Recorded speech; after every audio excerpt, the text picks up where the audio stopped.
नमस्कार दोस्तों। बॉलीवुड अब बहुत ही नाजुक समय में चल रहा है। नाजुक इसलिए बोल रहा हूँ क्योंकि यही बॉलीवुड जो है 1-1.5 साल पहले तक जिस तरह से करोड़ों रुपए कमा रहा था, जिस तरीके से करोड़ों रुपए कमा रहा था, वो तरीके अब जो है काम नहीं आ रहे हैं। पहले बॉलीवुड रीजनल फिल्मों को उठाकर किसी भी तरह से रीमेक बना देता था और ना सिर्फ वाहवाही लूटता था बल्कि करोड़ों रुपए की कमाई भी करता था। इसके अलावा बॉलीवुड जो है रीजनल फिल्मों पर ही रीमेक नहीं बनाता था बल्कि कोई फेमस बुक को उठाकर भी जो है उस पर भी फिल्में बना देता था। यानी बॉलीवुड जो है अपनी तरफ से नई कहानियां लिखने की क्षमता पूरी तरह से खो चुका है।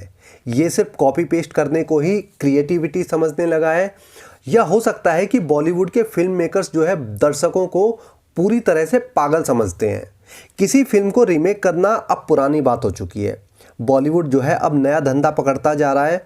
बॉलीवुड अब बायोग्राफी के नाम पर लोगों के जीवन की कहानियों में झूठ परोसने लगा है। संजय लीला भंसाली की एक फिल्म आ रही है, आप सबको पता है, गंगूबाई कठियावाड़ी, जो कि एक किताब पर आधारित है। फिल्म के अनुसार गंगूबाई जो है एक वेश्या थी। ये फिल्म राइटर हुसैन जैदी की किताब पर आधारित बताई जाती है। उस किताब के अंदर भी जो है गंगूबाई को एक वेश्या बताया गया है। लेकिन अब जो है गंगूबाई के बेटे और बेटी ना सिर्फ मीडिया के सामने आए हैं बल्कि उन्होंने जो है फिल्म मेकर और किताब के राइटर पर केस भी कर डाला है। गंगूबाई के बेटे बेटी का आरोप है कि गंगूबाई जो है एक सामाजिक कार्यकर्ता थी और उन्होंने जो है वेश्याओं के जीवन को सुधारने के लिए अपना पूरा जीवन लगा दिया था। यही नहीं, गंगूबाई ने जो है वेश्याओं के 4 बच्चों को गोद भी लिया था और उन्हें जो है अपना नाम दिया था। गंगूबाई के उन्हीं 4 बच्चों ने अब जो है कोर्ट में केस किया है। गंगूबाई के बेटे बाबूराव शाह ने कहा कि फिल्म में मेरी मां को प्रोस्टिट्यूट दिखाया है, जिसकी वजह लोग जो है अब हमारी मां के बारे में उल्टी सीधी बात करने लगे हैं। लोगों द्वारा हमें ताने मारे जा रहे हैं। ये बात हमारी फैमिली को बहुत ज़्यादा परेशान कर रही है और इसी वजह से हमारी फैमिली मानसिक परेशानी से गुजर रही है। गंगूबाई के बच्चों ने कहा कि ना तो फिल्म बनाने वालों ने और ना ही किताब लिखने वालों ने हमसे किसी भी तरह की सहमति ली है। गंगूबाई के बेटे व बेटी के अलावा गंगूबाई की नातिन भारती ने भी जो है मीडिया में बयान दिया है। उन्होंने कहा है कि उनकी नानी कमाठीपुरा में रहती थी।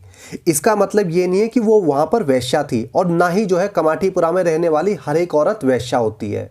भारती ने आगे कहा कि मेरी नानी ने वहाँ रहकर जो है वेश्याओं के अधिकारों की लड़ाई लड़ी थी। मेरी नानी ने वहाँ 4 बच्चों को गोद लिया, जिसमें 2 लड़के थे और 2 लड़कियाँ थी। उन्हीं 2 लड़कियों में से एक जो है शकुंतला रंजीत रावी नाम से थी, जो कि मेरी माँ थी। मैं गंगूबाई के परिवार से आती हूँ, लेकिन फिल्म मेकर्स ने न तो हमसे किसी भी तरह की कोई सहमति ली और ना ही हमसे किसी भी तरह का कोई करार किया।